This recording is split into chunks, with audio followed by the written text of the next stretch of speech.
요즘 임플란트를 너무 권하는 사회가 돼버렸어요. 자기 치아를 살릴 수 있는데도 불구하고 임플란트를 쉽게 하시게 되는 경우도 있고요. 임플란트가 그렇게 좋은 치료는 아닙니다. 그래서 자연 치아가 얼마나 중요한 가치를 가지고 계시는지 많은 분들이 잘 모르시는데요. 한 10년 전 논문에 의하면은 자연 치아 하나 가치가 무려 5천만 원 정도라고 합니다. 그 빠진 치아를요, 방치하시게 되면은 또 여러 가지 문제가 생깁니다.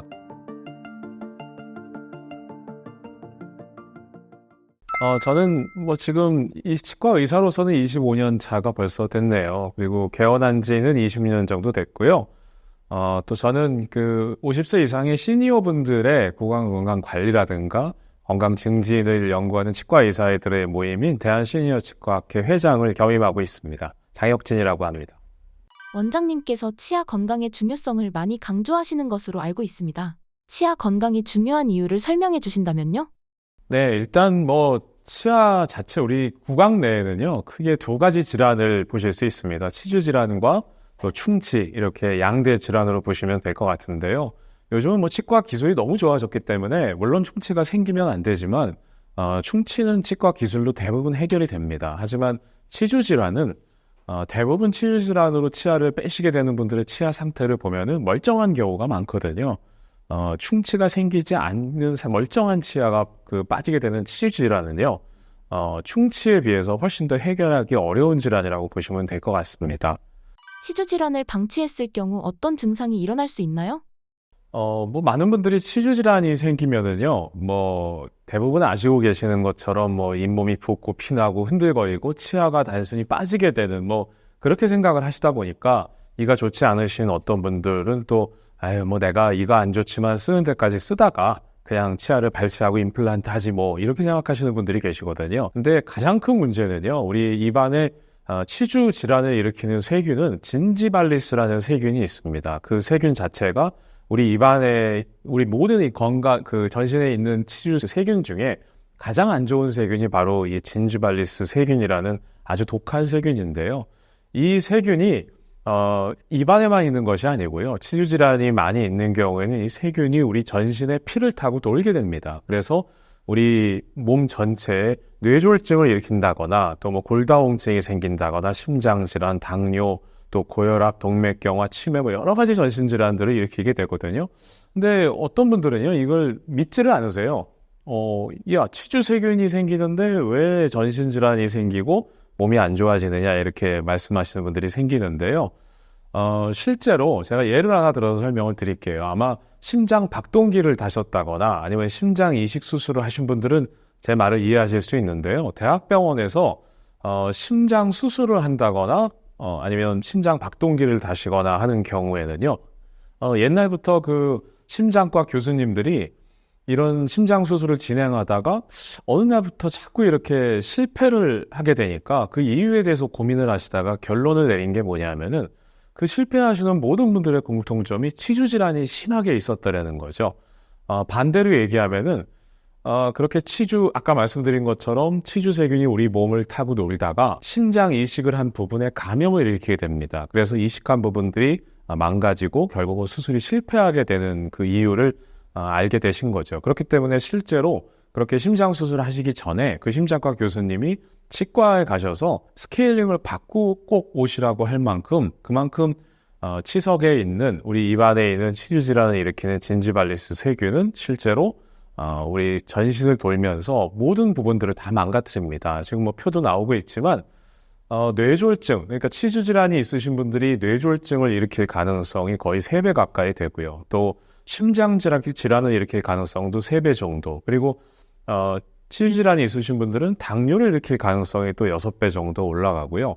또 반대로 당뇨가 있으신 분들이 치주 질환이 생길 가능성은 3배 정도 올라가고요. 또 이뿐만 아니라 임산부 같은 경우에는 조산아를 출산한다거나 성기능 장애 등 치주 질환이 있으신 경우는 우리 전신에도 아주 좋지 않은 영향을 줍니다. 이렇게 또 예를 들으면 또 설명이 쉬울 것 같아요. 옛날에는요, 우리 말을 사고 팔 때는, 그러니까 말이라고 하는 거는 옛날에는 요즘으로 따지면 자동차와 같은 교통수단이죠. 근데 옛날에 만약에 지금처럼 피 검사를 한다거나 엑스레이 검사를 한다거나 하는 방법이 없었기 때문에 만약에 비싼 돈을 주고 말을 샀는데 얼마 지나지 않아서 말이 죽어버리게 되면은 정말 그 손해가 이루 말할 수 없었죠. 아마 그 드라마 같은 데 보시면 또 이해가 되실 텐데요. 말을 사고 팔 때 이 말을 사고 파는 상인들이 말의 치아를 이렇게 보는 모습들이 아마 심심치 않게 나올 겁니다.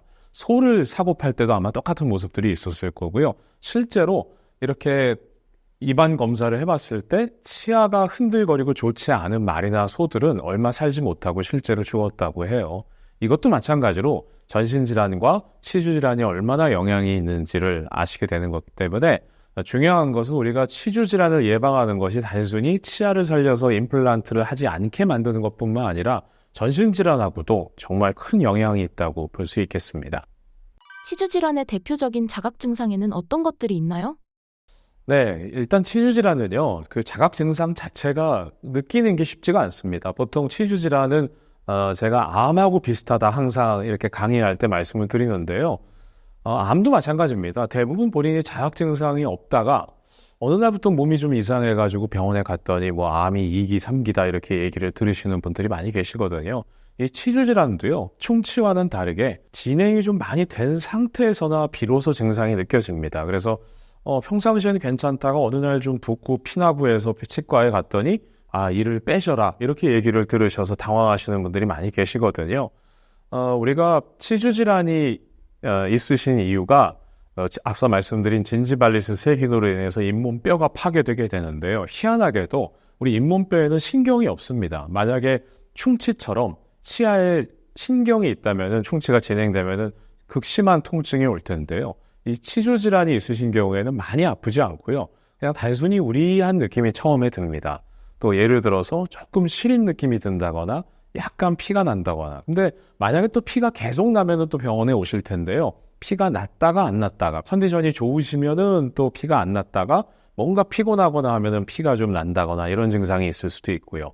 또 뭔가 음식을 씹을 때 옛날에는 그렇지 않았었는데 뭔가 이렇게 꽉 씹을 때 뭔가 이가 들뜬 듯한 느낌이 든다. 그래서 보통 어르신들이 그게 치아에 바람 든다 이렇게 얘기를 하셔서 그게 바로 우리가 치주질환을 풍치라고 부르는 게 바로 그와 같은 증상이라고 보시면 될 것 같고요. 그리고 또 전에보다 왠지 음식물이 좀 많이 끼는 것 같다. 그리고 또 잇몸이 좀 붓는 것 같다.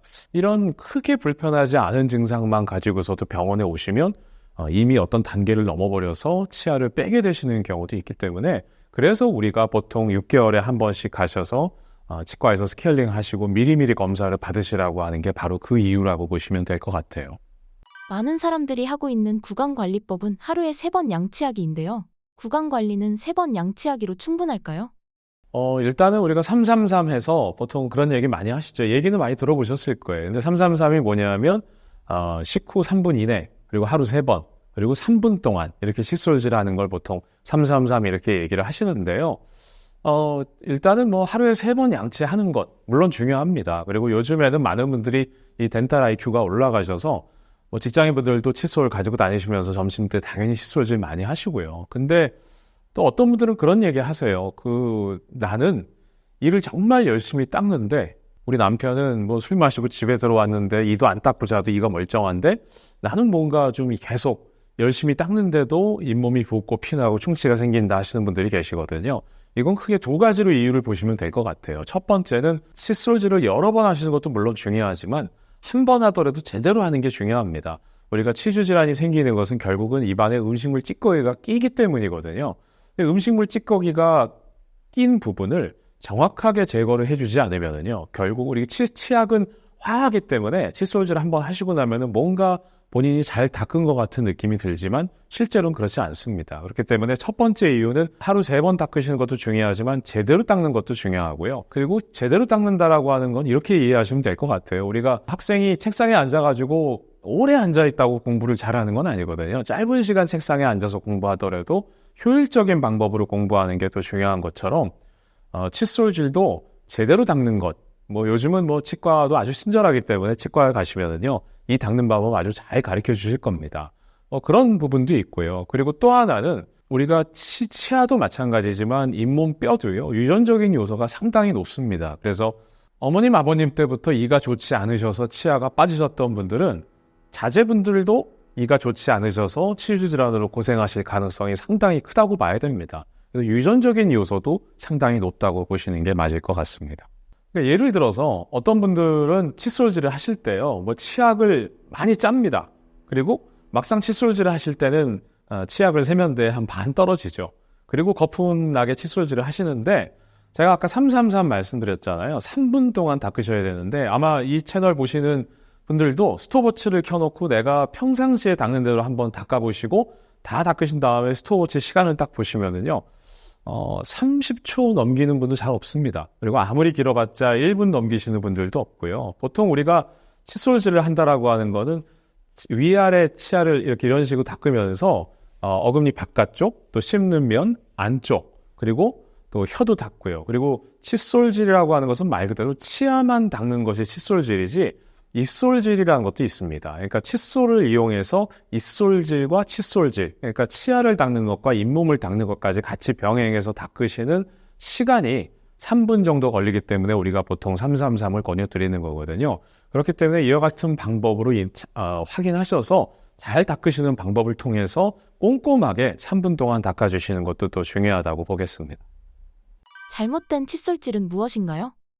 우리가 대부분 아마 요즘은요, 그 치과에서도 또 이런 여러 가지 매체를 통해서 이를 닦을 때 이렇게 좌우로 닦으면 안 된다라는 것들은 뭐 이미 다 잘 아실 겁니다. 위아래로 닦는 것들은 이제 요즘 많은 분들이 아시고 계신데, 중요한 것은 위아래로 닦으면서 어금니뿐만 아니라 또 앞니까지 닦아주시고 하는 것들은 물론 중요한데요. 많은 분들이 놓치고 계신 것들이 안쪽으로 해서 치아에 혀가 닿는 부분, 안쪽 부분을 닦아주시는 것을 대부분 하시지 않으세요. 왜냐하면 칫솔 자체를 위치시키는 것이 상당히 어렵거든요. 그것이 첫 번째고, 그리고 두 번째는 치약 자체도 마찬가지지만 칫솔도 너무 딱딱한 모를 쓰시는 것은 좋지 않습니다. 우리가 칫솔도 이 부드러운 모가 나오게 된 지는 불과 뭐 한 5년, 10년도 채 되지 않았거든요. 칫솔 모 자체도 너무 딱딱한 것을 쓰시게 되면 치아가 파이면서, 게다가 좌우로 닦으면 더 마찬가지고요. 치아 자체의 마모를 일으키기 때문에 칫솔 자체도 좀 부드러운 것을 쓰시고, 그리고 치약도 마찬가지로 너무 돌가루가 많이 들어가 있는 치약들은 좀 피하시는 것이 치아를 마모시키거나 망가뜨리는 것을 막아주는 데 좀 도움이 되겠습니다. 칫솔질 못지않게 중요한 게 올바른 칫솔과 치약을 사용하는 것일 텐데요. 좋은 칫솔과 치약을 고르는 기준이 있을까요? 네, 일단 칫솔 먼저 좀 말씀을 드리면요. 칫솔 같은 경우에는 부드러운 칫솔모를 쓰시는 게 중요합니다. 그 이유가 두 가지인데요. 첫 번째는 칫솔모 자체가 너무 딱딱하게 되면은요, 치아 자체에 마모를 일으킨다거나 잇몸 자체에 상처를 주거나 하는 경우가 있을 수 있습니다. 그래서 칫솔모 자체는 좀 부드러운 것을 쓰시는 게 좋은데, 다만 이제 충치가 좀 자주 생기는 분들은 칫솔모가 조금은 딱딱한 것을 쓰시는 것이 좋기는 합니다. 그래도 대부분 경우에는 칫솔모는 좀 부드러운 것을 쓰시는 것이 좋고요. 요즘에는 그 상품명 자체도 미세모라는 것이 나와 있기 때문에 칫솔을 만져보시면 대부분 그 칫솔모 자체가 상당히 부드럽습니다. 그 이유가 나일론 기술이 좋아졌기 때문에 그와 같이 된 이유도 있고요. 그리고 칫솔모 자체가 딱딱하게 되면 두 번째 문제점은 입솔질이라고 말씀드렸잖아요. 칫솔질 자체는 치아만 닦는 것이 아니라 잇몸도 닦는 것인데, 칫솔모가 너무 딱딱하고 굵게 되면은 치아를 닦는 것도 중요하지만 치아와 잇몸 사이에 칫솔모가 침투를 해서 이 주머니 부분들을 닦아줘야 되는데, 그렇게 해야 치주 질환이 예방이 되거든요. 근데 칫솔모가 너무 딱딱하게 되면은 이 부분에 칫솔모가 들어갈 수가 없습니다. 그렇기 때문에 오히려 충치는 예방할 수 있지만 치주 질환은 더 커지게 된다고 보시면 될 것 같고요. 그리고 치약도 어떤 치약을 써야 되나 많은 분들이 또 물어보시는데, 뭐 저도 여쭤봅니다. 치약 어떤 거 쓰시냐고 여쭤보면 대부분 다 그냥 집에 있는 거, 뭐 아니면 누구한테 받은 거, 또 어떤 치약 좋아하세요? 여쭤보면은 그냥 화한 거. 우리 한국 사람들은 또 자극적인 거 좋아합니다. 뭐 뜨거운 거, 매운 거 좋아하듯이. 그러니까 대부분 그렇게 화한 치약들, 그냥 맛이 좋은 거, 이런 걸 고르시거든요. 근데 한 가지 아셔야 되는 것은 치약도 약입니다. 우리가 약은 의사의 처방에 따라서 약을 처방받아서 드시는 것이 중요하듯이, 치약도 치과 의사한테 제 치아 상태, 잇몸 상태라면 어떤 치약을 쓰는 게 좋은가요? 이렇게 좀 문의를 해보신 다음에 쓰시는 게 좋습니다. 왜냐하면은 충치가 많이 생기는 분들은 치약 자체에 좀 돌가루가 많이 들어가 있는 것들이 좋고요. 왜냐하면 플라그 제거를 해야 되니까. 근데 만약에 똑같은 치약을 잇몸이 안 좋거나 치아가 좀 잘 깨지거나 아니면 이가 시린 분들한테 쓰시게 되면은 훨씬 더 이가 시릴 겁니다. 반대의 경우도 마찬가지고요. 그렇기 때문에 뭐 치약은 용도가 여러 가지가 있습니다. 뭐 충치가 잘 생기시는 분, 치주 질환, 뭐 구취가 심하신 분들, 또 애들한테 써야 되는 치약도 따로 다 구분이 되어 있기 때문에 치약도 약이니까 꼭 치과 의사한테 문의를 해보시고 본인에 맞는 치약을 선택하시는 것도 중요하다고 할 수 있겠습니다. 구강 건강을 망가뜨리는 최악의 생활 습관을 소개해 주신다면요? 네, 일단은 뭐 요즘 칫솔질을 안 하시는 분들은 거의 없을 겁니다. 또 하루 3번 정도 닦으시는 분들은 다 계실 거고요. 근데 중요한 거는 앞서 말씀드린 대로 대부분 주무시기 전에 하시는 칫솔질이 일단은 가장 중요합니다. 왜냐하면은 주무실 때 침이 안 나오고 침이 가장 적게 나오게 되는 시간이 바로 주무실 때거든요. 그리고 또 우리가 보통 일반적으로는 낮 시간에는 물도 드시고 하기 때문에 입안 자체가 좀 수분이 있는 상태로 유지가 되지만 주무실 때 충치세균과 치주세균이 가장 많이 증식을 합니다. 그렇기 때문에 주무시기 전에 칫솔질이 가장 중요한데 대부분 그냥 주무시기 전에 피곤하시고 하니까 치약을 많이 짜서 그리고 치약이 화한 걸 써서 그냥 대충 닦으시고 아마 3분 닦으시는 분들 거의 없으실 겁니다. 근데 막상 그렇게 하면 입안이 깨끗하다고 느끼시겠지만 입안에 온갖 음식물 찌꺼기들이 다 들어가 있거든요. 그렇기 때문에 주무시기 전에 대충 하시는 양치질이 가장 좋지 않은 것도 있고요. 조금 이따 말씀드리겠지만 칫솔질뿐만 아니라 뭐 치간 칫솔이라든가 또 치실 그리고 수압 세정기, 구강 세정기 같은 것들 수압으로 청소하는 것들이 있습니다. 주무시기 전에 이 4가지를 같이 써주시고 하시면은요. 대부분 일어나셔서 다음날 아침에는 입냄새도 나지 않고 치주 질환이나 충치도 상당히 예방을 할 수 있다고 보시면 될 것 같고요. 그리고 담배 드시는 분들 이 얘기 들으시면 싫으시겠지만 우리가 흡연 자체가 치주 질환에 정말 좋지 않습니다. 저는 뭐 담배 많이 태시는 분들 중에 노년의 삶까지 잇몸이 좋으신 분들은 제가 단 한 분도 보지 못했고요. 왜냐하면 담배를 태시면은요, 우리 입안의 혈류를 피의 흐름을 상당히 떨어뜨립니다. 그렇기 때문에 치주 질환에 상당히 취약할 수밖에 없고요. 그리고 음식도 좀 조심하시는 것이 중요한데요. 우리가 보통 치아에 좋지 않은 것이 딱딱한 음식이라고 생각하시기가 쉬운데 딱딱한 음식도 물론 좋지는 않지만 더 안 좋은 음식들은 질긴 음식입니다. 무슨 얘기냐 하면 딱딱한 음식, 뭐 예를 들어서 총각김치 같은 것들 이런 것들은 얼마든지 드셔도 되는데요. 이렇게 치아를 위아래로 씹는 힘은요 괜찮습니다. 근데 제일 안 좋은 것들이 이렇게 좌우로 음식을 이기면서 드시는 것들이거든요. 그런 것들이 어떤 거냐 하면은 뭐 우리나라 아마 마른 오징어 같은 걸 드시는 민족은 우리나라 사람들밖에 없을 것 같은데요. 보통 그럼 어떻게 드시냐면 이렇게 좌우로 치아를 이기면서 드십니다. 우리 치아 자체는 좌우의 힘이 상당히 약하거든요. 그런 음식들을 계속 드시게 되면은 치아 자체에도 무리한 힘을 주게 되고요. 결국은 우리 치아는요. 보통 6살 때부터 연구치가 나기 시작해서 평균 수명이 90세라고 보면은 거의 80년 이상을 써야 됩니다. 그리고 한 번 망가지면은 우리 머리카락이나 피부처럼 재생이 되지 않기 때문에 치아는 정말 평생도록 아껴서 쓰시는 것이 중요하다고 하겠습니다. 치과 가는 것을 대신해서 잇몸 관련 약을 먹는 것에 대해선 어떻게 생각하시나요? 보통 또 어떤 분들은 이런 얘기를 또 많이 여쭤보세요. 원장님, 치과에서 치과 원장님들이 생각하실 때 또 치아에 좋은 음식은 뭐가 있을까요? 뭐 칼슘 먹으면 도움이 되나요? 그래서 어떤 분들은 뭐 멸치 같은 거 막 드시는 분들도 계시고요. 근데 우리가 불행히 또 드시는 음식 가지고는 크게 도움이 되지 않습니다. 다만 이제 또 어떤 분들은 잇몸 약 같은 거는 먹으면 어떠냐 이렇게 물어보시는 분들이 계세요. 근데 한 가지 아셔야 되는 거는 치과 의사들이 가장 싫어하는 약이 요즘 TV 광고에도 많이 나옵니다. 옛날에 뭐 씹고 뜯고 맛보고 즐기고 해서 연예인분들이 나오셔가지고 잇몸이 좋지 않은데 마치 그 약을 제가 설명 안 드려도 어떤 약인지는 아실 거고요. 크게 광고하는 약이 2종류가 있습니다. 근데 그 약을 드시고 났더니 뭐 고기도 뜯고 막 하신다. 그건 죄송하지만 정말 다 과장 광고고요.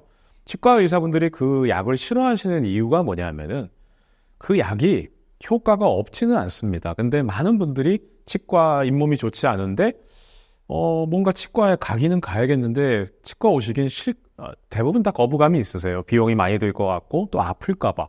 그래서 대부분 선택하시는 것이 약국에 가셔서 또 게다가 그 약은 처방전 없이도 드실 수 있거든요. 그 약을 드시고 나면은 일단 잠깐은 괜찮아진 것 같습니다. 근데 제가 앞서 말씀드린 것처럼 치주 질환은 암하고 똑같다고 말씀드렸잖아요. 병원에 오셔야 해결이 되는데 그런 약을 드시면서 병을 키우시는 경우가 많습니다. 그래서 진작에 좀 오셨으면은 살릴 수 있던 치아도 그 약을 드시면서 병을 키워서 결국은 병원에 도저히 안 되겠어 오셨을 때 치아를 빼시게 되는 경우가 많이 있거든요.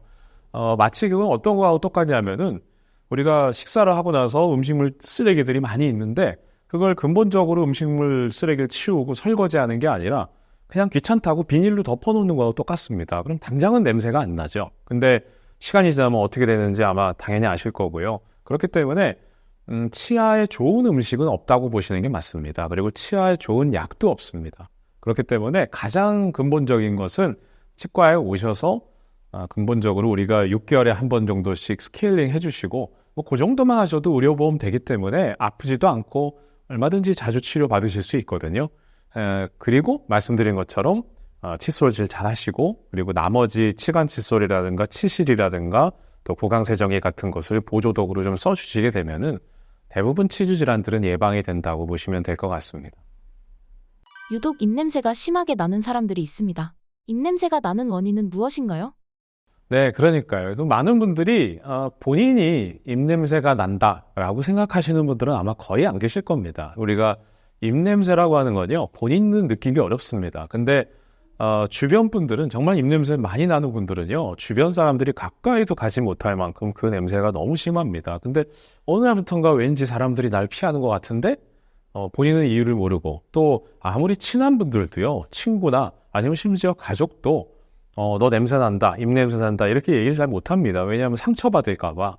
그러니까 중요한 것은 본인이 첫 번째는 입냄새가 나지 않을까에 대해서 좀 고민을 해보시는 것이 중요할 것 같고요. 입냄새라고 하는 것은 쉽게 얘기해서 입에서 나는 좋지 않은 모든 냄새를 입냄새라고 합니다. 원인은 가장 중요한 것은 우리가 입에서 나는 모든 냄새의 90% 정도는요, 구강 내의 원인입니다. 구강 외, 그러니까 입안에 있지 않은 원인도 있기는 합니다. 예를 들어서 역류성 식도염이 있는 분들은 약간 입에서 시큼한 냄새가 난다거나 또 위염이 있으신 분도 마찬가지고요. 또 신장, 콩팥이 안 좋은 분들은 이 소변 냄새 있죠. 암모니아 같은 냄새가 입에서 나기도 합니다. 그리고 또 당뇨가 있으신 분들은 입에서 아세톤 같은 냄새가 난다거나 또 부비동염, 쉽게 얘기해서 축농증이 있으신 분들은 계란 썩는 냄새가 난다거나 이런 경우도 있기는 합니다만 이것은 그 입냄새 전체의 원인의 10% 정도밖에 되지 않고요. 대부분 원인은, 그러니까 입냄새의 원인인 황화물들의 냄새의 대부분 90%의 원인은 구강 내의 원인이라고 보시면 될 것 같아요. 구강 내의 원인은 크게 5가지 정도로 요약을 해볼 수 있습니다. 치주 질환이 있으신 분들, 제가 지금 말씀드리고 있는 치주 질환으로 인해서 냄새가 난다거나 쉽게 얘기해서 우리가 고름 냄새하고 비슷하다고 보시면 될 것 같아요. 또 충치, 치아가 파절돼서 치아 파절된 부분들의 음식물이 끼어서 나는 냄새가 있는 분들도 있고요. 또 우리가 라미네이트라든가 또 골드 같은 금으로 씌워놓은 치아들이 있습니다. 근데 겉으로 보기에는 멀쩡하지만 막상 그 안을 뜯어내 보면은요, 또 냄새가 심한 경우도 있고요. 또 혀에서 냄새가 나는 분들도 있습니다. 우리가 애들한테 이렇게 혀를 내밀어 보라 그러면은요, 이 혀의 표면이 실크처럼 부드럽습니다. 근데 연세 드시게 되면은요, 가뭄에 갈라진 논처럼 혀가 상당히 많이 갈라져 있습니다. 그럼 그 부분에 또 설태라고 해서 음식물 찌꺼기들이 많이 끼기 때문에 그 부분도 냄새가 나고요. 또 편도결석이라고 해서 우리 편도염이라고 해서 감기 드시게 되면 많이 붓는 우리 몸의 면역을 담당하는 기관이 편도가 있는데 그 부분이 좀 커지게 되거나 아니면 홈이 파이게 되면 그 부분에 음식물 찌꺼기가 끼면서 신장 결석, 요로 결석처럼 돌덩어리가 생깁니다. 그걸 바로 편도결석이라고 하는데 이 부분도 냄새가 좀 많이 납니다. 쉽게 얘기해서 우리가 입냄새가 나시는 분들은 이 5가지를 한번 좀 내가 이런 경우에 해당하지 않는지를 좀 확인하시는 것이 좋고요. 또 하나 중요한 것은 우리가 연세가 드시게 되면은요, 입냄새가 더 납니다. 그 이유가 그것도 마찬가지로 크게 2가지로 이유를 보실 수 있는데 제가 앞서 말씀드린 것처럼 입냄새가 나는 가장 큰 근본적인 이유는 입안에 음식물 찌꺼기가 남는 이유라고 말씀드렸잖아요. 근데 보통 어린 아이들은 입안에 음식물 찌꺼기가 낄 공간이 잘 없습니다. 근데 연세가 드시게 되면은 치아 사이가 벌어진다거나 아니면 혀가 이렇게 많이 파이면서 그 혀 부분에 음식물 찌꺼기가 끼인다거나 아니면 보철물에 끼인다거나 하는 일들이 많이 생기거든요. 그래서 입냄새가 연세가 드시면 더 나는 이유도 있고요. 가장 큰 이유는 침이 좀 덜 나오기 때문입니다. 우리 아기들 보면은 신생아들 보면은 이렇게 침을 많이 흘리죠. 맑은 침을 많이 흘립니다. 근데 신생아들 중에 입냄새가 나는 신생아들은 아마 거의 보지 못하셨을 거예요. 입냄새는 언제부터 나느냐?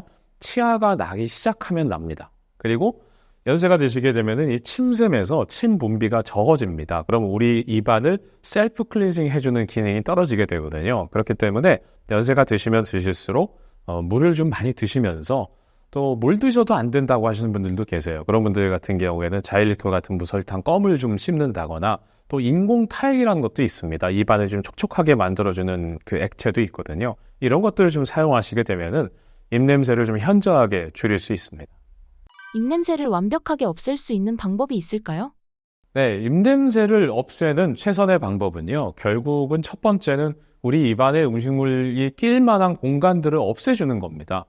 우리가 집 청소할 때도 마찬가지고요.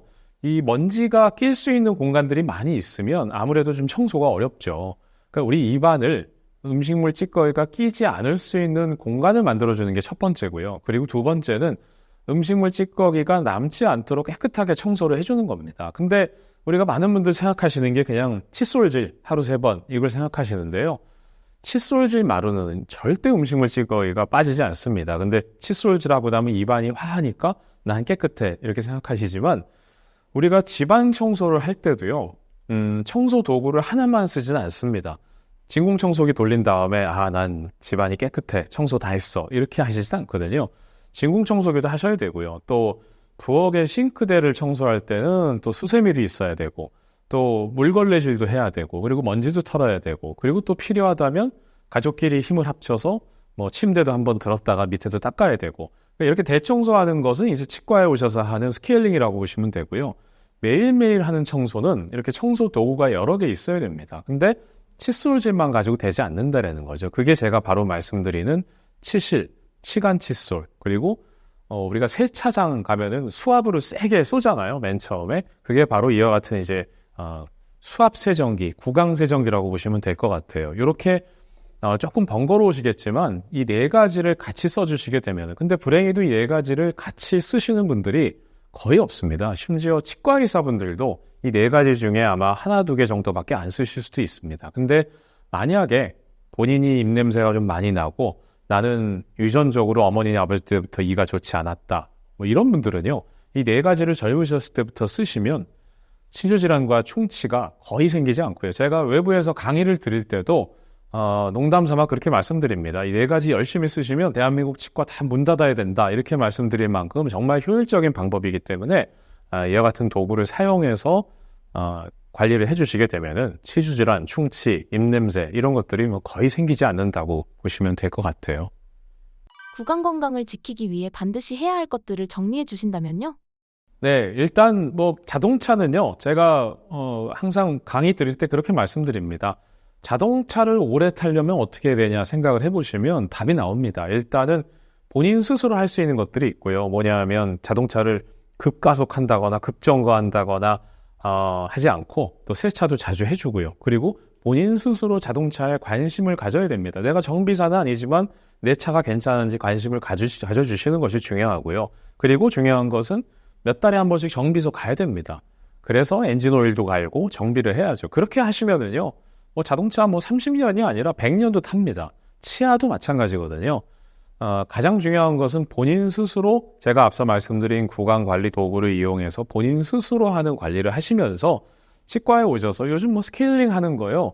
10,000원 정도밖에 안 합니다. 게다가 1년에 한 번 정도밖에 안 되고요. 그것도 소멸성이기 때문에 그걸 내년에 받는다고 해서 2번 받을 수는 없거든요. 그만큼 우리가 예방이 중요하기 때문에 국민건강보험공단에서도 스케일링 그렇게 혜택을 받으실 수 있게 해놓은 겁니다. 그래서 자기 스스로 하는 관리와 함께 치과에 가셔서 미리미리만 좀 관리해 주시면은요, 치주질환도 막고 또 당뇨, 고혈압, 신장질환 같은 전신질환이 생기는 것도 막을 수 있기 때문에 이와 같은 자기 스스로 하는 관리가 중요하다고 할 수 있겠습니다. 원장님께서 임플란트를 전문적으로 하신다고 들었습니다. 우선 임플란트는 어떤 시술인가요? 네, 임플란트라고 하는 건요. 많은 분들 요즘 임플란트가 워낙 활성화되어 있는 치료이기 때문에 대부분 제가 설명 안 드려도 잘 아실 겁니다. 일단은 우리가 치아가 빠지게 되는 이유는요. 크게 세 가지라고 보시면 될 것 같아요. 치아 자체가 치주 질환으로 인해서 이가 흔들거려서 결국은 잇몸뼈가 녹아서 이가 빠지시게 되는 분, 치주 질환으로 인해서 빠지시게 되는 분들의 치아를 대체하는 것들 임플란트라고 볼 수 있고요. 또 충치가 심해서 치아가 빠지게 되는 분도 있을 겁니다. 이런 경우에도 임플란트를 하고요. 그리고 사고라든가 부딪혀서 치아가 부러져서 살릴 수 있는 경우도 있겠지만 결국에는 치아가 빠지게 되는 경우도 있고요. 또 하나는 선천적으로도 치아가 없는 분들도 있습니다. 유치는 있었는데 영구치가 나지 않은 분들, 이와 같이 크게 세 가지 경우에 있어서 치아를 대체하는 잇몸뼈에 티타늄 고정물을 심어서 치아를 대체하는 모든 것들을 이제 임플란트라고 보시면 될 것 같아요. 원장님, 저서의 제2장이 임플란트 절대 하지 마세요 입니다. 어떤 의미로 임플란트를 추천하시지 않는 건가요? 임플란트는요, 좋은 치료입니다. 정말 좋은 치료예요. 임플란트가 나온 지가 이미 50년이 넘었지만, 임플란트가 없었던 시절에는 그냥 치아와 치아를 깎아서 이를 씌우는 보철 치료라든가 아니면 틀니를 써야 됐었거든요. 근데 그 틀니를 써보신 분들만 아실 겁니다. 그 틀니가 얼마나 불편한지. 우리가 또 치과 의사들이 가장 싫어하는 속담이 이가 없으면 잇몸으로 씹는다. 그건 불가능한 얘기고요. 또 틀니도 치아를 대체할 만한 그 기능이 채 20% 정도밖에 되지 않습니다. 근데 임플란트는 거의 자기 치아의 8, 90% 정도 기능을 대체할 수는 있습니다. 하지만 요즘 임플란트를 너무 권하는 사회가 돼버려서요. 자기 치아를 살릴 수 있는데도 불구하고 임플란트를 쉽게 하시게 되는 경우도 있고요. 이건 의사도 마찬가지지만 환자분들도 본인이 이가 좋지 않으신 거를 아시면서 그냥 쓰는 데까지 쓰다가 나중에 임플란트 하지 이렇게 말씀하시는 분들도 계시거든요. 근데 이건 정말 잘못된 생각이고요. 임플란트가 그렇게 좋은 치료는 아닙니다. 왜냐하면은 제가 한 가지만 그냥 예를 말씀드리면 자기 치아보다 씹는 기능도 떨어지지만 씹는 맛도 떨어집니다. 씹는 기능뿐만 아니라 무슨 얘기냐면 우리가 음식은요, 씹는 맛이라는 게 있습니다. 음식마다 딱딱해서 맛있는 것들이 있고요. 또 아삭아삭한 이런 식감들을 느껴야 맛있는 것들이 있거든요. 근데 임플란트는 이와 같은 감각을 느끼지 못하기 때문에 그와 같이 맛을 못 느끼신다고 하시는 분들도 임플란트 치료 후에 말씀하시는 분들도 계시고요. 그리고 임플란트는 평생 쓰는 게 아닙니다. 어떤 분들은 관리가 안 되시면은 한 10년마다 한 번씩 교체하셔야 되는 경우도 있거든요. 그래서 자연 치아가 얼마나 중요한 가치를 가지고 계시는지 많은 분들이 잘 모르시는데요. 한 10년 전 논문에 의하면은 자연 치아 하나 가치가 무려 5천만 원 정도라고 합니다. 제가 외부에서도 강의를 드릴 때 아무래도 이제 치아에 관심 없으신 분들한테 좀 관심 끌려고 치아 하나당 돈으로 따지면 얼마 될 것 같냐 이렇게 말씀하시면은 꾸벅꾸벅 조시던 분들도 이제 눈이 초롱초롱해지세요. 돈 얘기가 나오니까. 치아 하나가요, 5천만 원이 과장된 것이 아니라 앞서 말씀드린 대로 치아가 안 좋으면 임플란트를 10년마다 교체하셔야 되고 치과 치료를 받으시기 위해서 시간을 빼야 되고 병원에 가셔야 되고 고통받으셔야 되고 이런 것들을 사회 경제적 가치로 따져보면 5천만 원 정도라고 하거든요. 우리가 치아가 28개니까 그러면은 14억입니다. 거의 강남의 집 한 채 값이라고 보셔도 될 것 같고요. 그러니까 이렇게 큰 비용이 드는 것, 단순히 물론 돈도 문제지만 치아가 좋지 않으시면 상당히 큰 고통을 겪게 되시는 거거든요. 그러니까 중요한 것은 이렇게 치아가 빠지시지 않도록 미리미리 관리를 하시는 것도 중요하고요.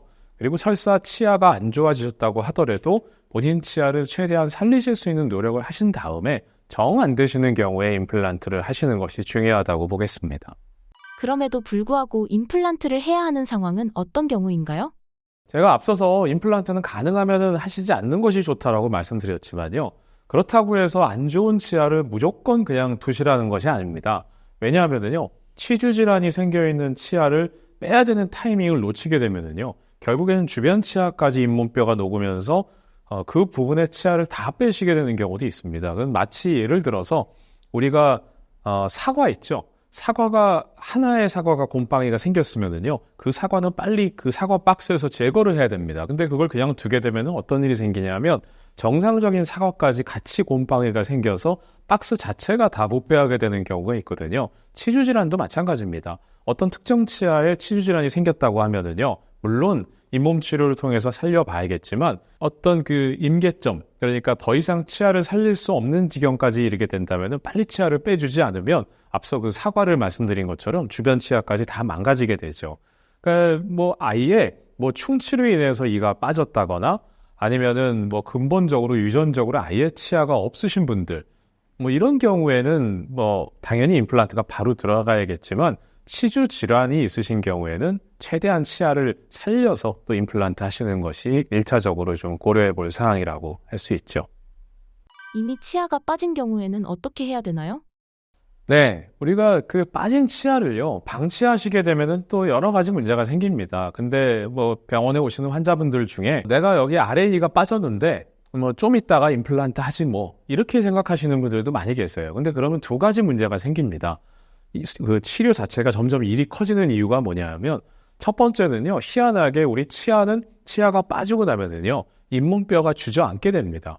그래서 결국에는 이 아래턱뼈에는 신경관이 지나가게 되는데 그 부분까지 잇몸뼈가 내려가게 되면은 결국에는 임플란트를 심지 못하게 되는 일이 생길 수도 있고요. 실제로 치아가 빠진 다음에 불과 한 1년 정도만 지나도요, 한 반절 정도의 잇몸뼈가 주저앉게 됩니다. 그렇기 때문에 치아가 빠지시게 된다면은 최대한 빨리, 요즘 뭐 즉시 임플란트를 하는 방법도 있기 때문에 임플란트 자체를 치아가 빠지신 경우에는 빨리 일단 심는 게 중요하고요. 그리고 또 하나는 예를 들어서 아랫니가 빠진 다음에 그걸 또 방치하시게 되면은 또 희한하게 위에 치아가 내려옵니다. 그럼 내려오게 되면은 결국에는 아래에 임플란트를 심을 수 있는 공간이 없게 되고요.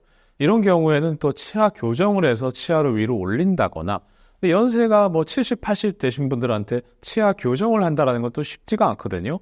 이런 경우에는 또 위에 치아를 깎아내야 됩니다. 깎아내서 이 신경 치료를 해서 또 일을 쉬워야 되는 일이 생길 수도 있기 때문에 이와 같은 이유로 인해서 치아가 빠지게 되면 그 부분을 빨리 회복하시는 것도 중요하고요.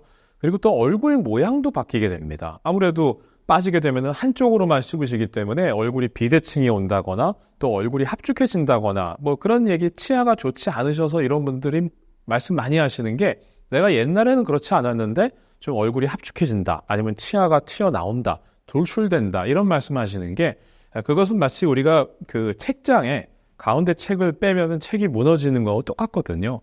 이와 같은 여러 가지 이유로 인해서 치아가 상실되게 되면은 임플란트는 빨리 일단 심으시는 것이 또 중요합니다.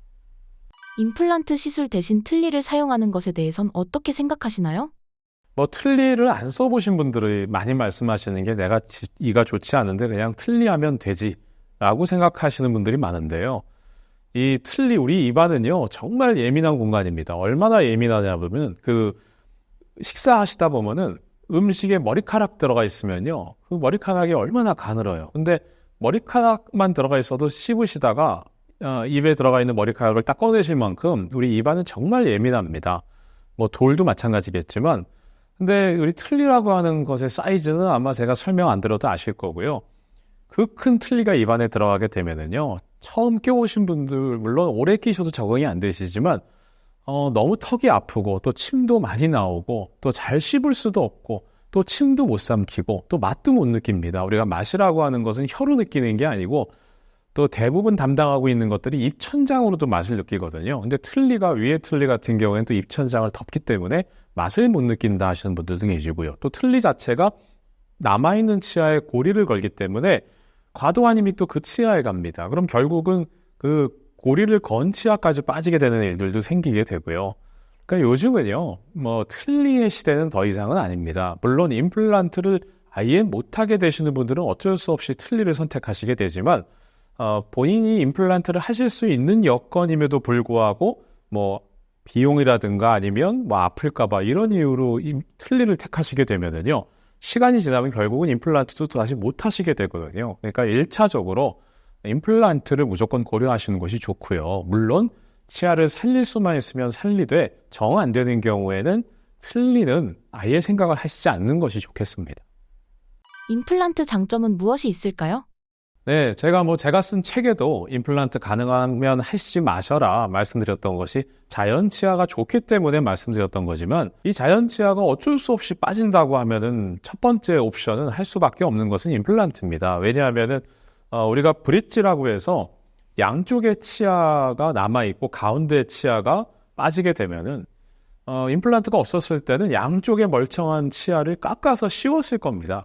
그럼 결국은 시간이 지나면 양쪽에 깎은 치아도 충치가 생긴다거나 해서 치아가 빠지게 되는 거, 그걸 바로 브릿지 치료, 보철 치료가 하는 거라고 설명을 드리는 거죠. 근데 임플란트는 그 양쪽 치아를 건드리지 않고 임플란트를 심을 수 있기 때문에 그와 같은 장점도 있고요. 그리고 또 잇몸 뼈가 유지가 됩니다. 이와 같은 경우에도 그냥 브릿지를 한다거나 틀니를 하게 되면 잇몸 뼈가 주저앉으면서, 특히 우리가 얼굴을 보면은 나이 들었다 하는, 나이 든 얼굴의 기준이 뭐냐면 이와 같은 팔자주름이라던가 이마주름도 있겠지만, 가장 중요한 게 이 위 잇몸 뼈가 이 부분, 인중 부분이 살아있느냐 아니냐입니다. 우리가 연세 드신 할머니들 이렇게 틀니 빼보시면은요, 합죽한 인상을 주면서 딱 나이 들어 보이잖아요. 그 이유가 우리가 젊었다, 늙었다, 이 기준의 안모의 기준이 뭐냐면은 가장 큰 부분이 바로 이 입 주변입니다. 근데 이 부분이 합죽하게 꺼지게 되면은 나이 든 인상을 줄 수밖에 없는데요. 우리가 일반적인 틀니를 한다거나 아니면 그냥 보철 치료를 하게 되면은 이 부분의 잇몸 뼈가 꺼지는 것을 막을 수가 없습니다. 임플란트를 심게 되면은 뼈가 주저앉는 것을 막아주기 때문에 그와 같이 안모에 있어서도 또 중요한 역할을 한다고 보시면 될 것 같고요. 그리고 심미적으로도 또 중요합니다. 그리고 이런 것도 있겠죠. 물론 식사를 잘 하시는 것뿐만 아니라 사회생활에도 도움이 됩니다. 틀니 끼시는 분들 이런 경우 많이 봤는데요. 뭐 동창 모임이라든가 한 70대 되신 어르신들 동창 모임 가시면요, 이가 좋으신 분들은 그냥 식사를 하시는데요, 틀니 끼신 분들은 어떻게 하시냐면 자꾸 화장실 왔다 갔다 하세요. 남한테 말할 수도 없습니다. 왜 그러냐면 틀니 안으로 음식물이 자꾸 끼어서 생활이 안 됩니다. 그러면은 식사를 할 수 없으니까 다 같이 식사하다가 화장실 가서 틀니 빼셔가지고 음식물 제거하고 다시 끼시고, 이와 같은 불편함은 아마 틀니 끼시는 분들은 아 그래 저 말이 맞다 하시겠지만, 이와 같은 여러 가지 이유로 인해서 일반적인 보철보다는 임플란트를 택하시는 것이 훨씬 더 유리한 점들이 많이 있습니다. 전신질환자들도 임플란트 시술을 받을 수 있을까요? 네, 우리가 임플란트 수술을요, 좀 쉽게 생각하시는 분들도 많이 있습니다. 근데 우리가 가만히 생각해 보면은요, 임플란트라고 하는 것은 우리가 잇몸을 열어서 그 부분에 드릴로 뼈에 구멍을 뚫어서 임플란트를 심는 것이거든요. 쉽게 얘기해서. 근데 우리가 어떤 수술도 맨정신에 뼈를 노출시키는 수술은 없습니다. 다 전신마취를 걸고 하는 수술이거든요. 근데 임플란트 수술은요, 특이하게도 잇몸 뼈를 노출시키는데도 불구하고 마취가 없이 진행을 합니다. 그러니까 치과 마취는 하지만 전신 마취를 하지 않는다는 얘기죠. 그 이유가 일단은 전신 마취를 하려면 호흡기를 대야 되는데 그게 불가능하기 때문이죠. 그러니까 결국은 임플란트 수술은 쉽게 볼 것은 아니고요. 그것도 큰 수술 중에 하나입니다. 다만 요즘은 기술이 좋아졌기 때문에 그렇게 불편하시지 않게 하는 방법이 있지만, 임플란트 수술도요, 상당히 위험한 수술입니다. 제가 예를 들어서 설명을 드리면, 제가 모 방송에서 어떤 그 50대 남자분이, 50대 남자면은 지금 한참 사회생활 하시고 또 열심히 가족 봉양하시고 하실 연세잖아요. 근데 이분이 풍채가 좋으신 분이었어요. 제가 실제 방송에서 이분도 뵀었고요. 근데 결론부터 먼저 말씀드리면, 이분이 임플란트 수술하다가 전신 질환이 있는 것도 본인이 모르셨는데 그러니까 쉽게 얘기해서 그 뇌동맥류가 터져가지고 반신불수가 오셨던 분이에요. 근데 이분은 왜 이런 일이 생겼냐면은 본인이 풍채도 좋으시고 하셨지만 건강검진도 안 받으셨던 분이에요. 근데 혈압은 좀 있으셨고요. 그리고 본인이 콜레스테롤 수치도 좀 높았고요. 근데 이런 분들이 상당히 많습니다. 40대 때까지는 건강하셨다가 이미 시한폭탄이 진행이 되고 있는데 50대 되셔가지고 치과 마취 주사 자체가 혈관을 좀 수축하는 일이 있거든요. 근데 불행히도 이분은 본인이 그와 같은 증상을 못 느끼셨고 건강검진을 안 받으셨기 때문에 그걸 모르고 계시다가 임플란트 수술 후에 뇌혈관이 터져서 지금 뭐 화면 보시는 것처럼 이렇게 아예 그냥 반신불수가 되셔서 다시는 되돌릴 수가 없는 일이 생겼습니다. 물론 드문 일이긴 하지만 제가 말씀드리고 싶은 것은 임플란트 수술도요, 수술입니다. 그렇기 때문에 본인이 전신질환이 있으신지도 잘 아셔야 되고요. 그리고 두 번째는 전신질환이 있으신 분들의 임플란트 수술을 많이 해보신 치과에 가시는 것도 중요하고요. 그리고 또 하나는 임플란트 수술 방법도 여러 가지가 있습니다. 이분 같은 경우에 조금 이런 전신질환이 의심이 된다면 또 잇몸을 열지 않고 또 마취액을 줄여서 하는 컴퓨터 분석 임플란트라는 것도 있거든요. 그러니까 이와 같은 세 가지를 좀 고려해서 수술하시게 되면은 이와 같이 불행하신 일을 겪게 되는 환자분의 사례는 없으리라고 생각이 듭니다. 한번 임플란트를 하면 평생 가는 걸까요? 그리고 임플란트의 수명에 영향을 주는 요소는 어떤 것들일까요? 우리가요, 제가 뭐 예를 하나 들어서 설명을 드려볼게요. 예를 들어서 어떤 두 사람이 싸우다가 한 사람이 때렸습니다. 그래서 치아가 앞니가 빠져버리면 이분은 임플란트를 해야겠죠. 그리고 피해 보상을 받아야 될 겁니다. 근데 보통 그러면 피해 보상 금액을 어떻게 산정하느냐? 이건 실제 있는 사례를 제가 말씀드리는 건데요. 이분의 나이가 30세다. 그러면은 예를 들어서 한 80세까지 평균 수명으로 예상을 한다면 제가 앞서 말씀드린 것처럼 임플란트는 한 10년 단위로 교체를 해야 된다고 말씀드렸잖아요. 그럼 실제로 10년 단위로 임플란트를 할 때, 예를 들어 5번 정도 임플란트를 하신다고 계산을 해보면 우리가 손해사정을 할 때도 그렇게 계산을 합니다. 그러니까 제가 말씀드리고 싶은 것이 뭐냐면 실제로 임플란트는 평생 쓸 수가 없다라는 걸 모든 분들이 알고 있다라는 거죠. 그렇기 때문에 그래서 제가 임플란트를 안 하시는 것이 좋다라고 하는 것이 임플란트도 수명이 있기 때문이고요. 물론 어쩔 수 없이 하셔야 된다면은 하셔야겠지만 그 임플란트를 오랫동안 그러면 또 쓰실 수 있도록 관리를 하시는 것이 중요하거든요. 근데 임플란트가 평생 쓰지 못한다. 그것은 이제 크게 두 가지라고 보시면 될 것 같아요. 결국은 환자분 스스로 잘못하는 것들이 있을 수 있는데요. 그것은 이제 본인이 치주 상태가 안 좋은데 임플란트를 심고서 관리가 안 됐다거나 아니면 또 당뇨가 있으신 분들 같은 경우에는 잇몸뼈가 스티로폼처럼 푸석푸석하거든요. 그런 분들은 임플란트 심어도 또 임플란트가 빠져버릴 수도 있는 거고요. 또 담배 태시는 분들도 문제가 많이 됩니다. 흡연 자체가 임플란트 성공률을 많이 떨어뜨리거든요. 그리고 환자분 스스로 관리를 못한다거나 이와 같이 환자분 스스로 문제가 있는 것이 첫 번째고요. 두 번째는 또 병원에서 잘못할 수도 있습니다. 의사 임플란트 수술하시는 원장님의 경험이 없다거나 또 수술하다가 실수를 하셨다거나 사람이 하는 일이니까 실수를 하시는 일도 생깁니다. 그렇기 때문에 이 소비자 보호원에도 임플란트 관련된 그 사례들이 많이 올라오고 있고요. 그리고 또 좋지 않은 재료를 썼다거나 우수한 장비를 쓰지 않았다거나 해서 임플란트가 잘못 심기는 경우도 볼 수 있고요. 그러니까 크게 이렇게 두 가지 이유 때문에 임플란트는 망가진다거나 하는 경우들이 있을 수 있고요. 그러니까 결론을 말씀드리면 본인 스스로도 관리를 잘 하시면서 또 임플란트를 잘 할 수 있는 병원을 택하셔서 치료받는 것이 임플란트를 최대한 오래 쓰는 또 재수술하지 않는 방법이라고 보시면 될 것 같습니다. 임플란트의 부작용은 없을까요? 제가 이 내용을 설명드리면요. 이가 좋지 않으셔서 임플란트를 좀 빨리 해야겠다 생각하시는 분들도 겁이 나셔가지고 안 하시게 되실 수도 있는데요. 대부분 경우에는 이와 같은 일이 생기지 않습니다. 하지만 그래도 어떤 부작용이 생기는지는 아셔야 되고요. 그리고 또 임플란트를 이미 시술 받으신 분들도 내가 지금 불편한 게 부작용인지 아니면 있을 수 있는 일인지에 대해서 좀 구분을 하시는 게 전 좋다고 생각이 듭니다. 임플란트 부작용으로 대부분 말씀하시는 것 중에 가장 큰 것 중에 하나가 이 아래 턱뼈 임플란트를 수술하다 보면 이 아래 턱뼈에는 신경관이 지나가거든요. 하치조 신경이라는 부분이 있는데 의사도 아차하는 사이에 임플란트를 심기 위해서 드릴을 뚫다가 그 신경관을 건드려 버릴 수도 있습니다. 그러면은 영구적으로 손상이 와서 불에 데인 듯한 증상이 있다거나 또 아마 마취를 해보신 분들은 아시겠지만 입을 헹굴 때 물이 그냥 쭉 흘러버리는 경우도 있고요. 또 음식물 찌꺼기가 입에 붙었는데도 모르시는 경우도 있습니다. 감각이 없기 때문에 대부분 경우에는 이와 같은 불편함은 돌아옵니다. 물론 시간이 좀 걸리겠지만 하지만 영구적인 손상이 있으면 좀 그건 문제가 될 수도 있겠고요. 또 정확한 위치에 임플란트를 심지 않아가지고 뭔가 염증이 생긴다거나 또 잘 안 씹히시는 분들도 있을 수 있고요. 근데 이런 경우는 또 부작용으로 보기는 어렵습니다. 임플란트 수술하려고 잇몸을 절개했는데 피가 잘 안 멈춘다. 이런 것들은 부작용으로 보시기는 어렵고요.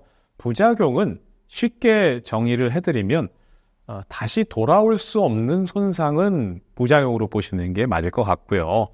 실제로 시간이 지나면 원상태로 돌아오는 불편함들은 부작용으로 보시기는 좀 어렵지 않을까 생각이 듭니다. 근데 앞서 말씀드린 것처럼 신경 느낌이 이상한 것들이 영구적으로 간다. 그와 같은 것은 부작용이 맞을 것 같고요. 또 임플란트가 잘 빠지거나 녹는 경우, 그리고 또 축농증이 생기게 되는 경우도 있습니다. 없던 축농증이 생긴다거나 있던 축농증이 더 심해진다거나 뭐 이런 부분들이 있을 수 있고요. 그래서 이와 같은 부작용들이 생기는 것들이 또 심심치 않게 워낙 1년에도 몇백만 건의 임플란트 수술이 이루어지기 때문에 부작용이 없는 시술은 없습니다. 다만 그 부작용을 최대한 줄이기 위해서는 앞서 말씀드린 것처럼 임플란트 시술을 잘 하는 병원을 좀 믿을 수 있는 병원을 택하시는 것도 중요하고요. 다만 이제 그게 쉽지는 않습니다. 왜냐하면 우리가 물건을 살 때는 물건을 보고 사는 거지만 병원을 택할 때는 그냥 신뢰를 가지고 그 병원을 가게 되는 거거든요. 그렇기 때문에 아무래도 좀 걱정도 많이 되시고 하시겠지만 좀 시술 경험이 많은 의사, 또 요즘은 임플란트 수술 방법도 여러 가지가 있기 때문에 가장 최근에 나온 또 방법을 이용해서 수술하시면서 본인도 좀 관심을 많이 가지시고 또 임플란트 시술을 받으신 다음에 좀 관리를 잘 해주시게 되면은 대부분 경우에는 부작용이 생기지 않는다고 보셔도 될 것 같아요. 임플란트를 하고 나서 어떻게 관리를 해주는 게 좋을까요? 자기 치아하고 마찬가지로요. 임플란트도 관리를 잘 해주시는 것이 중요합니다. 근데 어떤 분들은 어르신들은 그런 얘기 하세요. 내가 임플란트만 하면 얼음도 씹어 먹겠다. 그건 안 되죠. 근데 불행히도요. 치주 질환이 있으셔서 임플란트를 하시게 됐던 분들은 임플란트를 했다고 해서 그걸 계속 쓸 수 있는 게 아닙니다. 무슨 얘기냐면요. 제가 논이나 밭으로 설명을 드리는데요. 우리가 이 농작물도 잘 자라는 밭이 있습니다. 그런 데는요, 뭘 심어도 또 이 농사 짓는 분들이 크게 관심 안 기울여도 잘 자라는 밭이 있고요. 다만 이제 땅이 좋지 않은 경우에는 농작물이 잘 자라지 않을 겁니다. 우리가 잇몸 뼈도요, 선천적으로 좀 딱딱한 분들이 있고 또 푸석푸석한 분들이 있습니다. 그리고 또 잇몸 뼈에도 피가 잘 도는 분들이 있고요. 또 혈액순환이 잘 되지 않는 뼈도 있습니다. 그러니까 개인에 따라서 성향이 다른데 치주 질환이 있으신 분들은 어쨌든 잇몸뼈가 좋지 않은 거거든요. 좋지 않은 밭이라고 보셔도 돼요. 근데 임플란트를 했다고 해서 새로운 농작물을 심은 거지 밭이 바뀌진 않거든요. 그렇기 때문에 한 번 임플란트를 치아가 빠지신 다음에 임플란트 하신 분들은 지금까지는 관리를 잘 못하셨다고 하더라도 또 치아가 빠지는 임플란트가 빠지는 일을 막기 위해서는 정말 관리를 잘 해주셔야 됩니다. 그렇기 때문에 제가 항상 강의 드릴 때처럼 자동차를 오래 쓰는 방법 생각해 보시면 본인 스스로도 관리하고 정비소 가셔야 되거든요.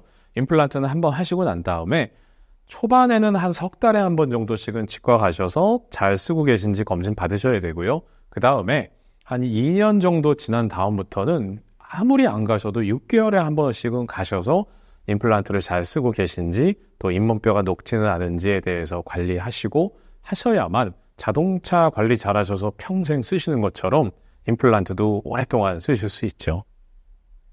원장님만의 임플란트 치과를 찾는 방법이 있다고 들었습니다. 좋은 임플란트 병원 선택 기준을 설명해 주신다면요? 제가 임플란트 부작용을 이렇게 또 막 설명드리니까 그럼 어떤 병원 택해야 되냐 이렇게 좀 걱정 많이 하실 텐데요. 이 치과, 특히 임플란트를 하는 병원은요. 일단 병원을 한번 택하시면은 그 병원을 바꾸기가 쉽지가 않습니다. 무슨 얘기냐면 예를 들어서 내과 이비인후과, 그러니까 보통 감기가 드시면은 그냥 동네에 있는 내과 이비인후과 가시거든요.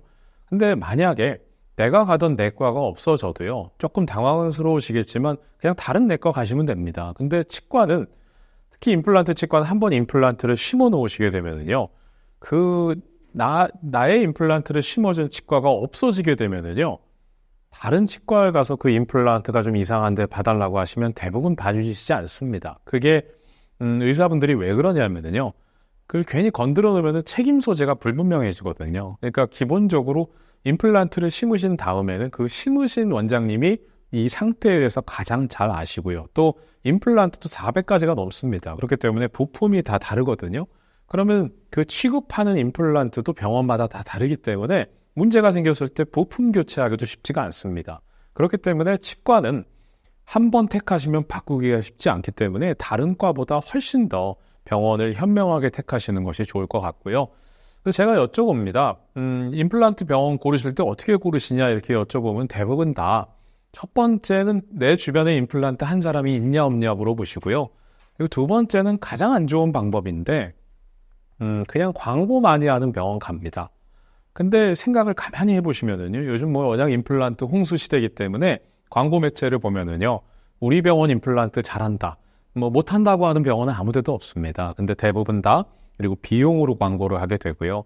가만히 생각해 보시면 임플란트를 정말 잘 하는 병원들은 당연히 환자분들이 알아서 많이 찾아오실 거고요. 광고할 필요도 없습니다. 그리고 비용으로 광고할 필요는 더더욱 없죠. 왜냐하면 잘하는 병원이 상식적으로 싸게 할 이유는 없지 않을까요? 그렇기 때문에 일단은 그와 같은 치과의 특수성을 한번 고려를 해보면요.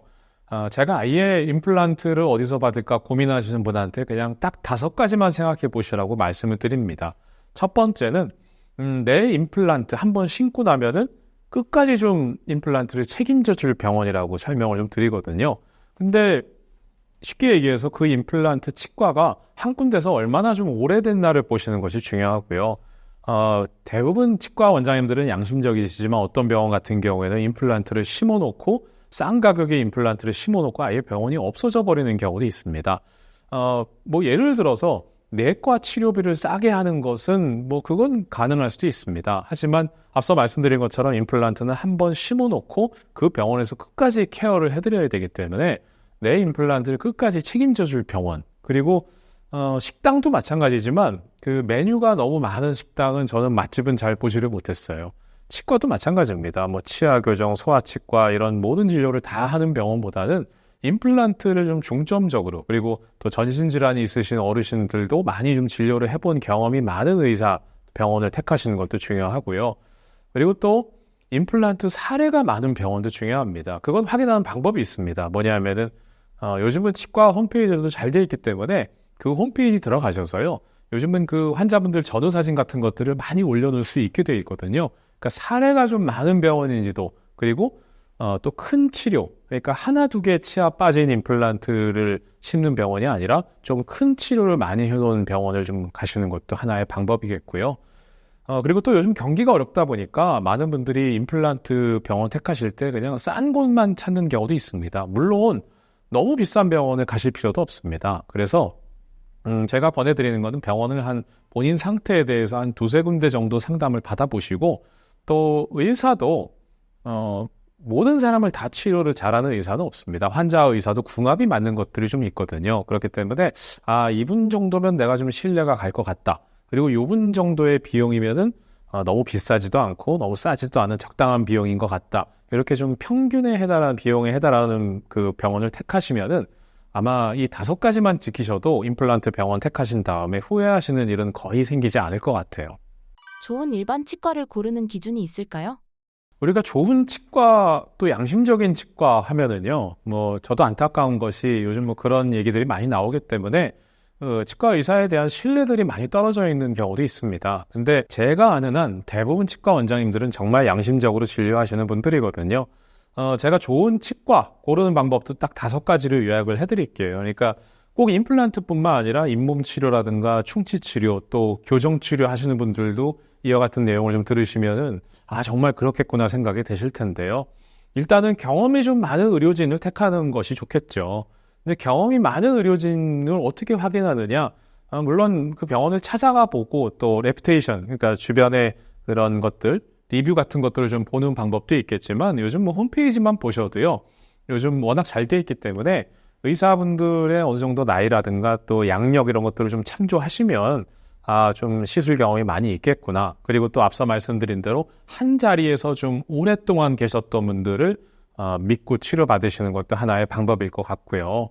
그리고 두 번째는 과잉 진료를 하지 않는 것도 중요합니다. 그러니까 너무 많은 치료를 한꺼번에 권한다거나 하시는 것도 좀 생각을 해봐야 될 것 같고요. 물론 실제로 급해서 권해드릴 수 있습니다. 그렇기 때문에 제가 병원 몇 군데를 좀 상담 받아보시라고 말씀드린 거고요. 그리고 가장 기본적인 치료를 좀 강조하는 병원이 좋습니다. 병원에 오시자마자 이 빼고 임플란트 하셔라 할 게 아니라 제일 중요한 거는 일단은 무슨 일을 하던 간에 청소입니다. 우리 입안의 치석이라든가 염증들을 제거해서 입안에 깨끗한 환경을 만들어 놓고 수술을 진행하는 것이 살릴 수 있는 치아의 개수를 늘릴 수 있는 것도 있고요. 그리고 또 임플란트 자체도 수명에도 영향이 됩니다. 그렇기 때문에 기본적으로 잇몸 치료 같은 것들을 치과 의사들이 잇몸 치료를 하는 것들도 많은 분들이 정말 중요하게 생각하시고 또 권해드립니다. 그렇기 때문에 기본적인 치료를 좀 강조하는 병원 택하시고요. 그리고 앞서 말씀드린 대로 광고를 너무 많이 하는 병원은 좀 거르시는 것이 좋습니다. 병원이 정말 진료를 잘해서 환자분들이 많은 병원이라면은 입소문을 통해서 많이 오시기 때문에 굳이 광고할 필요도 없거든요. 근데 광고를 통해서 또 게다가 비용적인 걸 강조하는 병원은 좀 거르시는 것이 좋을 것 같고요. 또 실제로 소비자 보험에 접수되는 많은 사례들이 그와 같은 병원들이 있습니다. 그리고 마지막으로 가장 중요한 것이 본인을 좀 귀찮게 하는 병원이 좋습니다. 무슨 얘기냐면 우리가 대통령만 주치의가 있는 것이 아니고요. 치과는 그 특성상 자동차 점검하듯이 점검을 잘 해주시는 것이 중요한데요. 대부분 귀찮아서 병원에 잘 안 오시죠. 치료가 다 끝난 다음에도. 근데 어떤 치과들은요, 계속 전화를 드립니다. 오셔야 됩니다. 오셔서 뭐 의료보험으로 되는 진료라도 받으시고 관리하셔야 됩니다. 이렇게 계속 연락을 주시는데 어떤 병원들은 연락을 잘 안 주세요. 기존에 보는 환자분들 바쁘시고 하시다 보니까 잊어버리시는 경우도 있고요. 그러니까 본인을 병원에 자꾸 오라고 좀 귀찮게 하시는 병원들이 그게 돈을 벌려고 하는 게 아니고요. 앞서 말씀드린 것처럼 치아는 자동차 정비소 가는 것처럼 정기 점검이 정말 중요한 거거든요. 그렇기 때문에 이와 같은 5가지를 좀 하는 병원들을 고르시게 된다면은 정말 대부분 양심적이고 또 잘 진료하시는 병원을 고르신 거라고 보시면 될 것 같아요. 임플란트 시술의 가장 큰 부담은 가격일 텐데요. 시술 비용을 줄일 수 있는 방법이 있을까요? 네, 저 같은 경우에는 하루에도 수십 분들 상담을 합니다만 상담하시려고 이제 환자분들이 제 방에 들어오시면은 자리에 앉자마자 몇 개 심어야 돼요. 비용이 어떻게 돼요? 이걸 먼저 물어보시죠. 이해가 됩니다. 왜냐하면 이 경기도 어렵고 하니까 경제적인 부담이 안 되시는 분이 어디 계시겠어요. 근데 중요한 것은요. 이 임플란트는 특히 전체 치아나 많은 치아가 빠지신 분들은 그 공사 자체가 다리를 만드는 과정하고 비슷하다고 보시면 될 것 같아요. 우리가 옛날에 지어진 다리는요, 이 한강에 있는 다리들 보시면 옛날 다리들은 교각이 많습니다. 교각이 많은 이유가 공사비가 남아 돌아서 교각을 많이 세운 게 아니고요. 옛날에는 공법 자체가 좋지 않았기 때문에 아무래도 교각을 많이 심어서 상판을 올려서 다리를 만들었을 겁니다. 근데 요즘에 지어진 다리를 보면은요, 예를 들어 부산에 있는 광안대교도 보면 한강보다 더 넓은데도 심지어 바닷물에다도 다리를 세우는데도 교각 숫자가 몇 개 되지 않거든요. 근데 어느 누구도 그 다리를 지나다니면서 교각이 요거밖에 없으니까 불안하다 하시지는 않을 겁니다. 그리고 분명한 것은 옛날보다 공사 비용도 더 많이 줄었을 겁니다. 공법 자체가 좋아졌기 때문이고요. 그러니까 쉽게 얘기해서 우리가 그 공사 비용을 줄이자고 억지로 교각을 줄일 수는 없습니다. 그럼 부실공사가 되고 성수대교처럼 무너져 버리겠죠. 우리가 임플란트도 마찬가지입니다. 무작정 비용을 줄이는 것은 좋은 방법이 아니고요. 다만 임플란트 심는 개수를 줄인다거나 또 수술 방법을 요즘은 컴퓨터 분석 임플란트라는 것도 있습니다. 잇몸을 절개하지 않고 하기 때문에 전신질환이 있으신 분들도 좀 편하게 받으실 수 있는 방법이 있고요. 그러니까 결론을 말씀드리면 요즘은 임플란트 개수를 또 줄여서 심는 방법이 있고요. 또 최신의 방법들이 여러 가지가 있기 때문에 옛날처럼 치아가 빠지면 그 개수대로 다 심지 않습니다. 그렇기 때문에 비용적인 방법도 오히려 최신의 방법이라고 해서 비용이 더 올라가는 것이 아니고 오히려 더 비용을 줄일 수 있기 때문에 이와 같은 좀 시술 방법이 가능한 곳을 찾아서 임플란트 치료 받으시게 되면은 비용도 줄이면서 더 안전하고 더 단단한 다리를 만드시는 것처럼 임플란트를 완성하실 수 있습니다. 신사임당 시청자분들을 위한 한마디 부탁드릴게요. 네, 우리가 치아라고 하는 거는요, 단순히 식사를 잘 하실 수 있게 해드리는 것이 아니라요, 우리가 전신 건강을 유지하는 데 있어서도 정말 중요합니다. 그리고 제가 양로원 같은 데 봉사를 나가보면은요, 치아가 좋지 않으신 분인데 장수하시거나 건강한 분들은 거의 뵙지 못했습니다. 반대도 마찬가지고요. 우리가 노년의 삶을 건강하게 씻고 뜯고 맛보고 즐기고 하시는 가장 중요한 첫 번째 걸음은 치아이기 때문에 미리미리만 관리하시고 또 치과에서 검진 받으시고 하시면 적은 비용으로도 오랫동안 본인의 치아를 잘 관리하실 수 있을 거라고 생각이 듭니다.